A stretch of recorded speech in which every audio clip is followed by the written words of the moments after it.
Virgin Radio. Oprah, Meghan, Harry.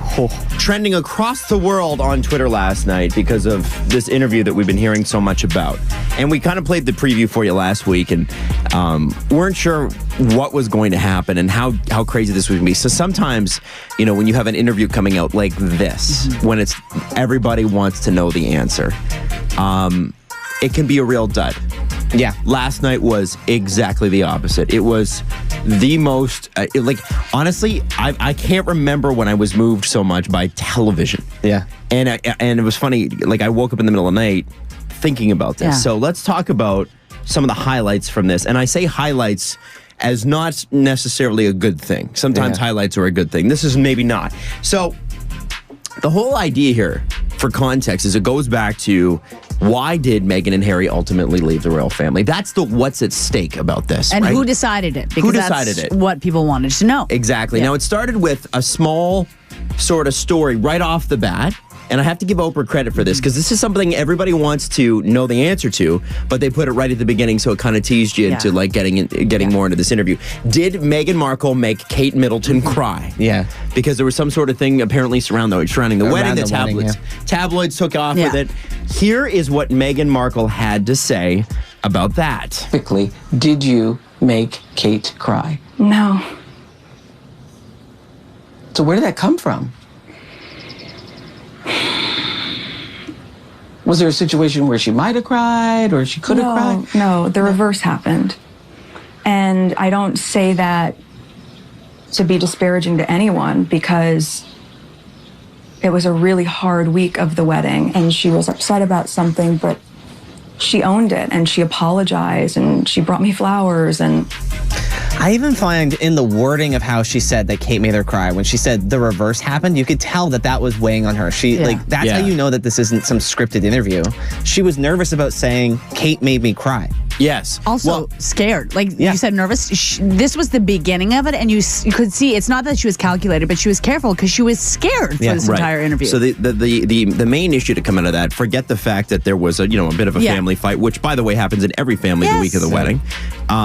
It's that the palace came out refused to come out and dispute the story, right? That they refused to come out and say, "Oh, that is not actually." And what they knew it was wrong. They knew it was wrong. Everybody knew it was wrong. The quote unquote firm that works behind the palace, and that's what Meghan Markle makes a really good point at the beginning of the interview. When you watch it, she says, "Listen, there's the royals, and then there's the people that run the royals." Yeah. And my issue really, she said, especially with the Queen, not an issue with the Queen. Yeah. There is a system in place, and we've talked about this. We talked about this during the Black Lives Matter protest last summer. It's the system that is racist, and that's possible, and that happens, and people don't think about that.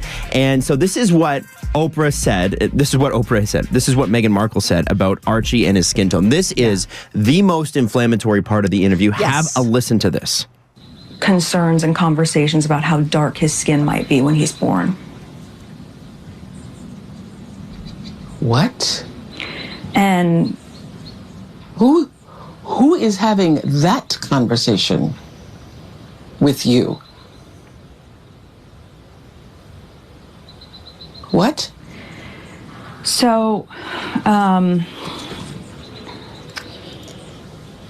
there is a conversation. Hold up. There's several conversations. There's a conversation with you, with Harry, about how dark your baby is going to be? Potentially, and what that would mean or look like. Ooh. You hear what Oprah's doing there, right? Yeah. Inflammatory statement, one that has truth behind it. Get the interviewee to re-explain that. Sorry, did we hear that correctly? Yeah. And a lot of that happened during the interview yesterday. Yeah, Oprah put on an absolute masterclass of interviewing yesterday. Incredible. Wow. Best interviewer ever. She stepped away from it for how many years now? Yeah. Oh, yeah. Full time? She's the Wayne Gretzky of interviewers, the Michael Jordan of interviewers. She's incredible. Let me just come off the bench and run laps around people. Yeah, it's amazing. But that is calling the system and a lot of the folks who work in it racist, which is, people have been saying it for years and years and years and years. And you can't imagine what she was going through as a black woman in the palace. I can't imagine. Now, she does go on to talk about some certain things like, even in The Crown, they talk about when Diana was brought into the royal family, they had to train her. Yeah. Meghan Markle was not offered any sort of training. Yeah. And then I thought this part was interesting too, because Harry joined for the second hour. Yes. Yeah. And he talked, there's a little slip in here, and I'm going to let you kind of catch it, because I know you caught it last night, but here, have a listen. Conversations with my father before he stopped taking my calls. And then I'm sorry you heard that. Can you put this all 2 conversations with my father before he stopped taking my calls? Wow. He also said that him and William are in the relationship is now one of space. Right. So, there's a lot of space happening in that family. Rightfully so, though, man. He left and needed to protect his family. Yeah. I'm here for it. He did say that there's a lot of work that needs to be done between him and his father and just him and his family in general. There's a lot to do there. And yeah, that's the part too, is it's so difficult for him, right? Because he's this is his family. These are the people that he loves and he grew up with. I think what's important to I want to make the distinction here, because there's a lot of people who still sort of doubt this, and I think it's because you don't see the the headlines. BuzzFeed in the UK put out an article that said 20 headlines comparing Meghan Markle to Kate Middleton, and just the differences. So here's one of them. Not long to go, pregnant Kate tenderly cradles baby bump while wrapping her royal duties ahead of maternity leave. And then the next one is from 7 years later, why Meghan Markle can't keep her hands off her bump. Experts tackle the question that's got the nation talking. Is it pride, vanity, or acting? Yeah, it's disgusting. The headline skewing is disgusting. Here's another one, and Oprah mentioned this one. Kate's morning sickness cure. Prince William gifted with an avocado for the pregnant Duchess. Meghan Markle, same thing, right? Meghan Markle, beloved avocado linked to human rights abuse, drought. What? Millennial shame. What? She said in the interview, she goes, that's a loaded piece of toast. Yeah. That's a good line, right? I also do want to say, and Adam, you touched on this earlier, but this was put out ahead of International Women's Day, which I thought was profound.